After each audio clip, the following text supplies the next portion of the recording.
प्रिय आप सबों को जय मसीह की। आज हम लोग जिस विषय पर बात करने जा रहे हैं वह विषय है बोलना।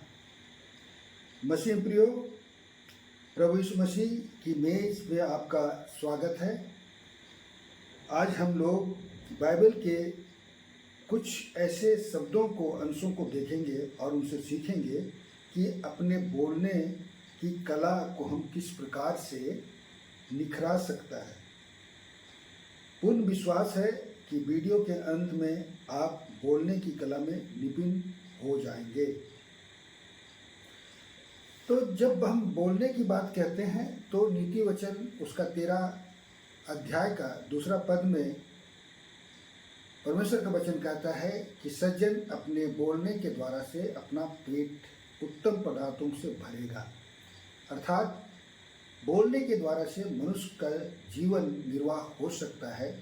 जैसे कि हमारे पादरी, प्रचारक लोग, प्रोफेट लोग, एपोस्टल लोग और बहुत सारे मोटिवेटर लोग केवल बोलते हैं और जो है उनका जीविका चलता है। तो बोलने की इस कला को हम लोग बाइबल के आधार पर किस प्रकार से जो है और सुंदर बना सकते हैं और परमेश्वर के अधीन की में हम लोग किस प्रकार से बोलने के द्वारा भी रह सकते हैं, इसे हम लोग आज देखेंगे। हम लोग चर्चा करेंगे 7 बातों पर, 7 विषय पर या 7 जो है पद पर बात करेंगे या 7 अंश पर बात करेंगे। जैसा कि है बोलने से पहले हमें सुनना चाहिए। मसीह प्रियो, नीति वचन उसका 18 का 13 में कहता है, जो बिना बात सुने उत्तर देता है वह मूढ़ ठहरता है और उसका अनादर होता है। मसीह प्रियो, सचमुच जब कभी हम लोग कोई कॉन्फ्रेंस में या मीटिंग में रहते हैं और उस समय जो बातें चल रही है उसे बिना उत्तर दिए ही, उनको बिना उत्तर सुने ही, उन जवाबों को सुने ही जो है जब हम लोग उत्तर देने लगते हैं तो हम लोग जो है विषय वस्तु से भटक जाते हैं और हमारा वहाँ पर खिल्ली उड़ाई जाती है और हमें अनादर मिलता है। दूसरा है, बोलने से पहले सोचना चाहिए। बोलने से पहले जब भी हमें बोलने की बारी आए या कोई बात हमें, चाहे वो परिवार में हो, चाहे पति पत्नी के बीच में हो, चाहे कलीसिया में हो या किसी मीटिंग में हो, जब भी हमें बोलने की बात होए तो हमें कुछ बातों को सोच लेना चाहिए। पहले सोच कर ही हमें बोलना चाहिए। ये इसके लिए वचन हमें बताता है, नीति वचन उसका 15 का 28 में, धर्मी मन में सोचता है कि क्या उत्तर दूं, परंतु दुष्ट के मुंह से बुरी बातें उबल आती है।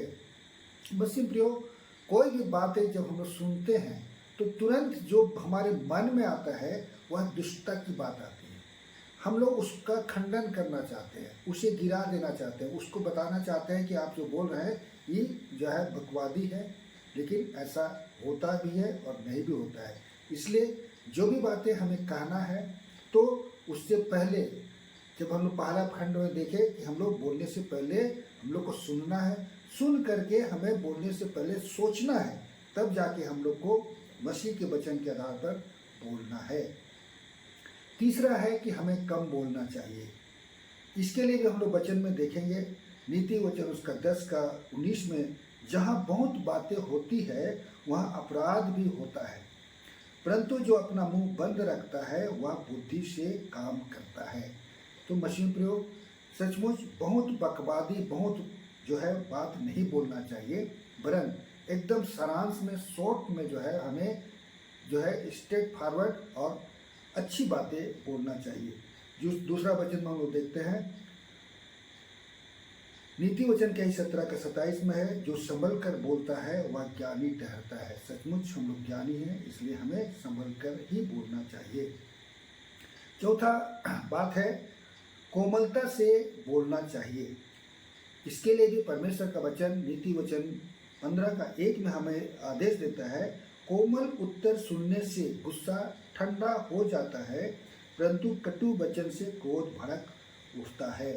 सचमुच जब हम लोग कोमल बातें बोलते हैं, मीठी बातें बोलते हैं, तो जो है लोग जो है इसे प्रसन्नचित होते हैं, उन बातों को सुनते हैं और उनको पालन करते हैं, मनन करते हैं। पांचवा है कि जब भी हम बोले वह सत्य बोले। इसके लिए वचन हमें कहता है, नीति वचन उसका 12:19 में, सच्चाई सदा बने रहेगी। मतलब जब हम लोग जो भी बातें बोलेंगे अगर वह सत्य रहेगी तो वह सदा सदा के लिए बने रहेगी और उससे लोग जो है लाभ को पाएंगे। और उसी प्रकार से वचन 12:22 में भी कहता है, झूठों से यहोवा को घृणा आती है। मसीह प्रियो, हम लोग जब भी बोले तो जो है सच्ची बातों को ही धैर्य के साथ में कोमलता से बहुत सोच समझ करके हम लोग को बोलना चाहिए। छठवां है कि गोपनीय बातों की रक्षा करना चाहिए। हम लोग अगर किसी व्यक्ति की निजी बातों को जानते हैं, चाहे उसका गलती हो या उसका पाप हो, तो ऐसे समय में हमें जो है उन बातों को हमें किसी दूसरे से साझा नहीं करना चाहिए। इसके लिए भी हमें बाइबल आदेश देती है, नीति वचन उसका 11:13 में और 20:19 में, जो लतुराई करता फिरता है वह भेद प्रकट करता है। हमें जो है यहाँ वहाँ अपनी बातों को बार बार नहीं दोहराना है, वरन जो है उनको जो है हमें छुपा देना है या उसको दबा देना है, क्योंकि वचन कहता है, परंतु विश्वास योग्य व्यक्ति मनुष्य बात को छिपा रखता है। तो हमें भी ऐसी दूसरों की बुराई को, दूसरों की कमजोरी को, दूसरों की गलतियों को जो है हमें ढांप देना चाहिए। सातवां है, ऐसा बोलिए जो चंगा करे। हमारी बातें जो है बहुत कड़वी हो सकती है, बहुत मीठी हो सकती है और लाभकारी हो सकती है, हानिकारक भी हो सकती है। इसलिए जब भी हम लोग बोले तो ऐसा बोले कि लोगों को वह भाए। इसके लिए हमें वचन में मिलता है, नीति वचन उसका 12:18 में, ऐसे लोग हैं जिनका बिना सोच विचार का बोलना तलवार के समान चुभता है। सचमुच समाज में, परिवार में, कलीसिया में बहुत सारे ऐसे लोग होते हैं, उनकी बातें जो है बहुत कड़वी होती है, बहुत चुभता है। वह जो है केवल तोड़ फोड़ करने के उद्देश्य से बोलते हैं, तो ऐसा भी हमें नहीं होना चाहिए। साथ ही नीति वचन का 16:24 में लिखता है, मन भावने वचन मधु भरे छत्ते के समान प्राणों को मीठे लगते हैं।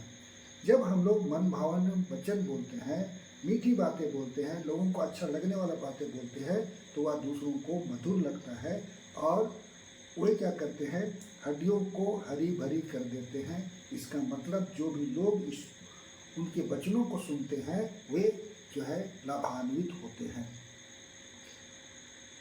मुझे पूर्ण विश्वास है कि अब आप बोलने में न केवल निपुण होंगे, वरन प्रभु यीशु मसीह के अनुयायी रहते हुए अपने हर क्षेत्र में प्रगति पाएंगे।